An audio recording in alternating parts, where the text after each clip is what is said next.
Hey guys, welcome back to Let's Play Metroid Fusion. In the last episode, we explored Sector 2 of the BSL Space Labs, and we got the high jump ability, which allows us to jump a lot higher, as well as the jump ball ability, which allows us to jump in Morph Ball.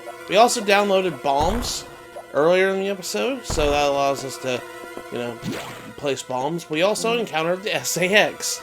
And now we've gotten orders from the navigation room that we need to head over to Sector 4. Sector 4 got infected with a couple thousand X, as well as it is causing a rampage over there. The SAX, an enemy with my strongest abilities, but does it have a reason? Probably not. It's just a killing machine. In my current state, I can't face it head on. The SAX is me, only heartless. Must stop it before it learns its potential and threatens the universe. Yeah, you don't want a rogue Samus going around blowing up all the planets. You know how Samus is. Every time that she steps on a planet, at the end of the game, usually explodes. So, we don't want one of them going rogue and blowing up planets around the galaxy. Anyways, this is Sector 4, the AQA, Aqua, I always called it. This sector is water-based, if you couldn't tell. This is your water level of the game. This sector has taken more damage than expected. I knew the X were powerful and destructive, but still, this seems to be purposeful. We certainly can't rule out the possibility that the SAX has a high degree of intelligence. I find the X fascinating, especially this SAX.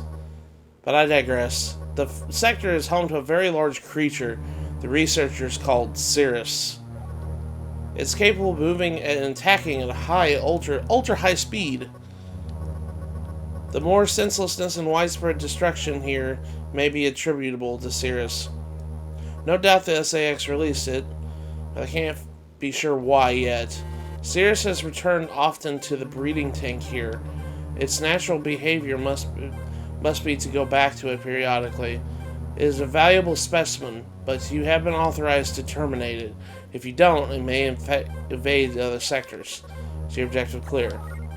While you're out moving, be careful. Some broken power nodes have electrified the water. And I can't cut the power. Didn't mean to skip that dialogue there. Doing so would affect the whole station adversely. If you touch the water, you'll be electrocuted. Conserve energy as you go. Alright, so now our next objective is to find this creature named Serris. Serris is a very interesting monster, to say the least. I don't think it's canonically showed up in any other Metroid game besides this one, and I really like this monster, to be perfectly honest. If you come down here, you'll notice that there's electrocuted water. This is what he was talking about earlier. This is what, well, I'd say he, it's a computer. I'm sorry. I shouldn't. But, yeah, the water is electrocuted, as indicated by the electricity flowing through it. Do not touch it, you will get electrocuted, and you'll start, taking damage. So, we have to find a way to get rid of that later. It's a water level where you can't even go into the water. Now, I'm going to be honest with you guys. This sector, when I was a kid and I was first playing this game, this was kind of my my breaking point where I kind of got stonewalled for a bit. And then you'll understand why here in a second. But I kind of got stonewalled here at this point in the game. It was pretty bad. You can go over to the right, go over to the left like we're going to, or you can come up this way. If you come up this way, it's got a few goodies here for us. We got more of those scrubber enemies here, as well as a save room. So here's a save room if you need to save. The next thing here, you might notice that you can't get up here, but there is a way you can kind of sequence break this a little bit if you know the wall jump ability. If you use the wall jump ability, if I can do it properly, there you go, you could jump up here real quickly and get kind of something earlier. We're going to be coming back to this area later, but you can actually go ahead and pick up the goodies right now if you want to. If we destroy these blocks here, and then shoot this little spot right here. There's a hidden missile expansion. I didn't really go over the mechanics of the expansions, but if you see an open circle on your mini-map in the top right corner, there's a hidden item in that part of the map. So be sure, and if you find it, it is indicated by a closed dot, if you see it on my map here.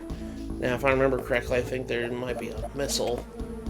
Yeah, it's a missile block right here. So you can kind of how to shoot missiles down here and keep going down this way. Metroid Fusion's kind of got a lot of weird hidden paths, and it's kind of hard to see sometimes, but I will try to point them out as much as I can. Now, here, if you jump up here and shoot these blocks right here, you can get this other item. So we've got a lot of items already. But that's pretty much it up here. Like I said before, we're going to be coming back to this area later, and you can pick them up on those return trips. You don't have to pick them up now. But yeah, just keep that in mind. But if you pause it, yeah, this is how big the sector is. Sector 4 is kind of big. I think it's the biggest like mapped area in the game. Like, well, I say mapped area. It's one of the bigger sectors in the game that have the mapped areas. Now, I didn't also explain on the map that pink areas are places that are on the map. Green areas are places you find that's off the map, off the viable map. I don't understand why, how they map. I guess not everybody remembers how the station was built, and there's hidden passageways in the station itself.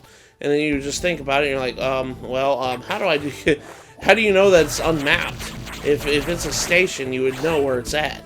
You built it, right? Anyways, come through here, and there's going to be a fish enemy spawning right here, and there's going to be another X Parasite that attacks the fish, or attacks the fish, that infects the fish, and he turns into a giant fish. The giant fish are indestructible to your beam. You can't use your beam to hurt it, but you can use charge shots and missiles to destroy it. Here's another save room if you need to save. They put a lot of save room here. And trust me, like when I get to my story about how this place stonewalled me when I was a kid, I'll get into that here in a second. We kill these crab dudes. We jump up here and kill this crab dude. And then just mosey on over here, come up this way, and there's an energy tank right here. This is the only way you can get the energy tank is going through this route. Sorry about that, guys. I had a sneezing fit. It's starting to become allergy season after all. Anyways, this is the only way that you can reach this energy tank. As you indicated, there's a door over there, but the area that the energy tank's in is blocked. So this is literally the only pathway you can go to get this energy tank. So just keep that in mind, because if you go around and get through the other way, you see the energy tank, you're probably wondering, how am I going to get it? That's how you get it. You have to come through this door here. Now, I'm going to kill these enemies here, and we're going to come up here and get hit by freaking projectiles from crabs. I always hate crab enemies. Always real crabby in the morning. Anyways, there's another room right here that has water, electricity, so be careful of that. And we come up here and bomb this one, and it will destroy this. We can use the up of the ceiling ladder, as I usually call these things, ceiling ladders, to kind of climb monkey bar our way up this way. Now, you can blow this up with the bomb, and this is a good way you can get another pathway. We can go this way. Now, this is the way you're supposed to go, but if you jump up here, there's another alternate path here. Again, with the green unmapped areas. How they have unmapped areas in a space station, I don't understand. Anyways, if you come up this way and climb up this ladder, you'll notice something. If you keep pushing up, Samus went into ball. There's a hidden pathway right here. And inside's another missile expansion. Yeah, like I said before, Metroid, a lot of the Metroid games, at least the earlier ones, have a lot of these hidden pathways that are, like, obscured from your vision. So just keeping an eye out for that stuff. If you look for, like, bomb all the walls if you can, look up and see if you can go through a wall, just a hidden passageway. It's really easy to just miss things, and that's one reason why it's hard to 100% this game. Anyways, that's pretty much it in this area. There's nothing else there. You'll notice there's a hatch up there. We're going to be coming up there to it pretty soon. Now, if you come and continue up this way, you'll notice we reached the pump control unit. And yet again, it's blocked by something. There's a control panel we can investigate with, but if we bomb this wall, we'll notice that there's a special block here. We don't have the ability for that just yet, so just ignore the pump station for just now. For right now, anyways. You can break this. I do believe I shoot this, and you can go in there, but again, electrified water, you don't want to be in there. So our only option now is to go up. Now, this is where I'm kind of getting a little stumped when I was a kid. I didn't know where I was supposed to go, and when we finally find the pathway, you'll understand why I was so stumped as a 12-year-old kid playing this game for the first time. It was literally my first Metroid game I ever played. Didn't know how to play these types of games. And I swear, this just a little oversight here. We're here at the save room, and now if you look at it, we pretty much explored all that we can right now without it being too difficult. There's something in here. And just like that one instance where we found that one missile tank in Sector 1 where you had to shoot a hole in save room, there's another hole right here. And this is how I found out what we're supposed to do. Remember how I told you guys that there was only 2 of those in the entire game? This is the second one, and this one's a required path. Yeah, there's a hole in this save room right here, and I didn't see it for the longest time. And that's why I got stumped, and I didn't understand why. I thought this was just a dead end. But yeah, if you come over here and just jump up here and go through this way, you continue your pathway to the boss room. It's kind of silly when you really think about it. But when you come in here, you'll notice that, well, there's the remains of Serris right there. It looks like the X have infected him, and he left his skin behind. And this is where the energy tank would be. If we just jump up this way, you'll notice there's another eyeball blocking the door here. This one's a little bit harder because we're in water, so jumping is really slow. Yeah, I don't know if I showed you guys, but when you're in water, your movement is really, really hindered. You can't really, like, go that far. I don't even think you can... No, you can. You can. Wall jump, it just won't do any good, see? Your movement is really hindered. So, be careful whenever you're fighting that eyeball thing. Fighting in water just stinks. But, we're here in this room. We jump up here, and we go towards the middle. And sure enough, we're fighting Serris. Now, Serris goes in a set pattern. He goes round and round the bend at a high speed.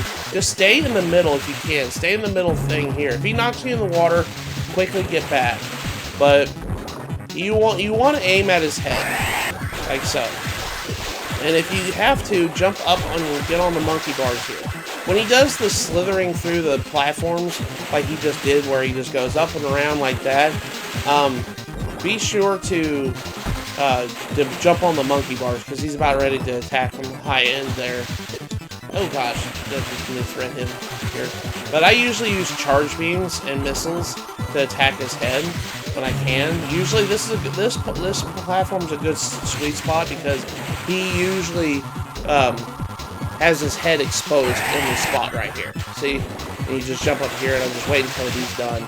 Once he does the slithering thing, jump off of the monkey bar if you are, because he's about ready to do an overhead attack. So, I almost hit him there. Okay, where is he at? There he is. Oh, I missed him again. That's okay. He's not very hard, though. Yeah, just a couple charge shots, and you pretty much defeated him. Now we're going to attack his core axe. Watch out here. This is it's really hard to stay on this platform, on one platform. You might get knocked in the water, and if you're in the water, it's kind of like I said before, your movement is hindered. So it's really hard to fight and not take damage, as you can see here. Like, it's hard to move around in the water, so just be careful. But we just defeated the Corex, you absorb it, and we get the Speed Booster ability. Run until Speed Boost begins. Alright, Speed Booster is probably one of the more important ability in the game.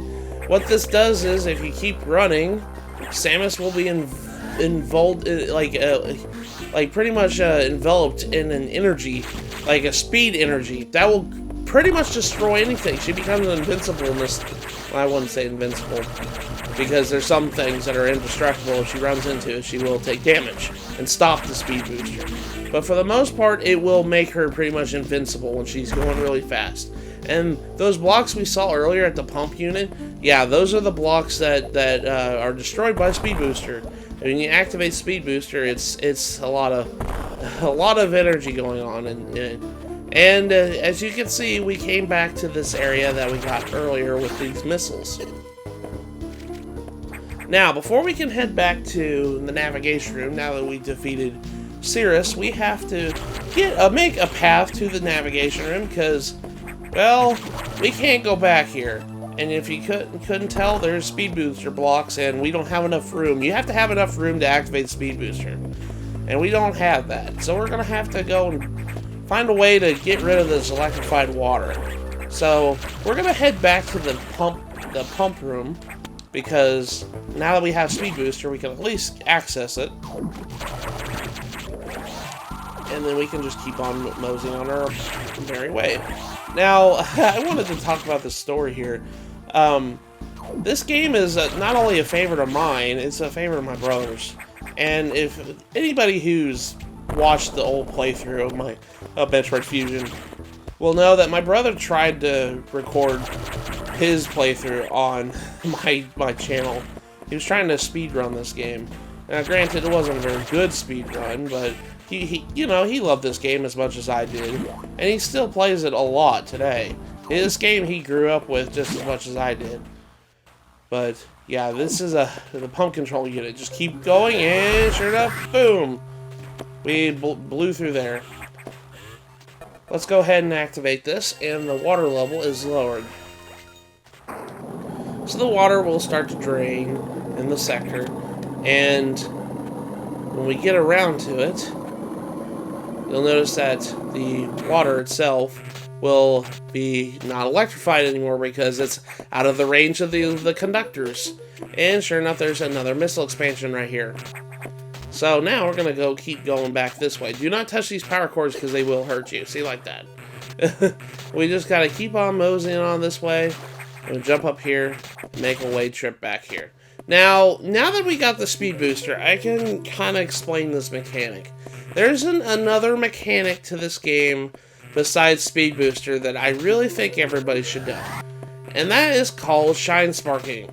Shine Sparking is very important. When you activate a Speed Booster, and you push down to duck, Samus will activate Shine Spark for just a moment, for a couple seconds. When you're enveloped in this light like this, and you push A, Samus will Shine Spark. And this is very important for later pickups to master this trick. When I first found out about Shine Sparking, I literally thought I glitched my game. It is very important because you can use this to kind of like go to areas where you couldn't before. This allows you to pick up certain items that you couldn't get before. This allows you to break certain Speed Booster blocks that are placed in strategic positions, and it allows you to do a lot of stuff. You could go left, right, and up. I don't think you can't go down. You can also do this in Morph Ball too. Can you? No, you can't. That's Zero Mission I'm thinking of. I'm sorry. Zero Mission had Shine Sparking too, and you could do Shine Sparking in Morph Ball there. See, like, look at how I did that. I just broke all those blocks like that. But yeah, Shine Sparking is very, very important, and we want to master that ability. But yeah, the shine sparking is awesome. I love it. So we're gonna keep going back this way, and if we go down this way, you'll notice that if we keep going down, there's a red door down here. We can't access that yet, so just be mindful that it's there for later. Alright, we're gonna keep going back, and we're gonna go down the lower path now that we've drained this water. Sure enough, there are some crabs right here, and we can pretty much activate a shine spark on this lower level right here that will break through that wall right there. Now, like I said before, just be very mindful of the space that you need to do shine spark. See, boom, shine spark up. That's how you do it. You have to use the control stick of the D-pad in order to use the shine spark the way you want to. You just, whenever you push down, you push A to activate a shine spark. Sometimes if you tap A, you'll jump, but if you hold A, that's when Samus will activate it. And you can use shine sparks in tandem. You can use them in tandem to continue a shine spark. So, like, I'll show you here in a second. Good example of this. Let me go back up real quick. I know I'm kind of explaining a lot of stuff here, but I wanted to explain this mechanic in detail. So, if you use shine spark right here, and you use it against a hill, Samus will continue her shine spark up the hill and keep using her speed booster up the hill. And this is very important for certain other pickups later, because they'll strategically put hills down and allow you to continue speed boosters. So just be mindful of that. It's very, very important, and they strategically put that here just so you can keep messing around and stuff like that. Now, there is a pickup here. You guys might see it later down here, but the pickup is actually blocked by a block that we can't use yet. That's a power bomb block. We'll be getting power bombs later in the game, so just keep in mindful that that's there.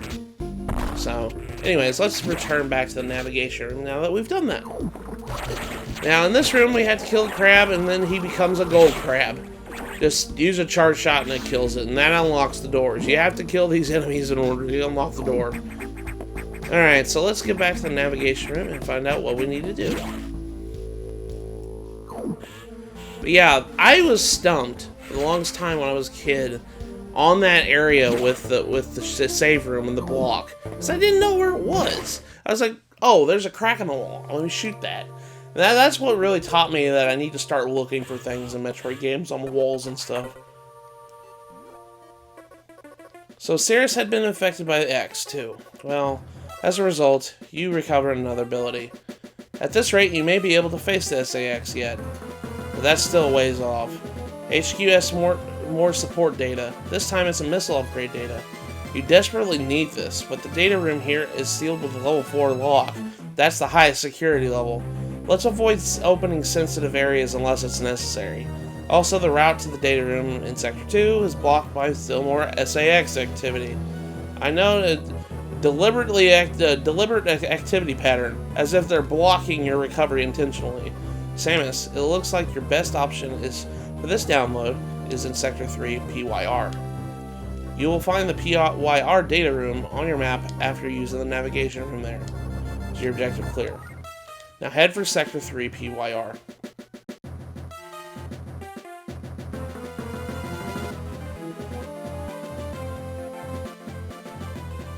And that's our next objective. We gotta go to Sector 3. Sector 3 is kind of an interesting sector. We don't get to visit it very much.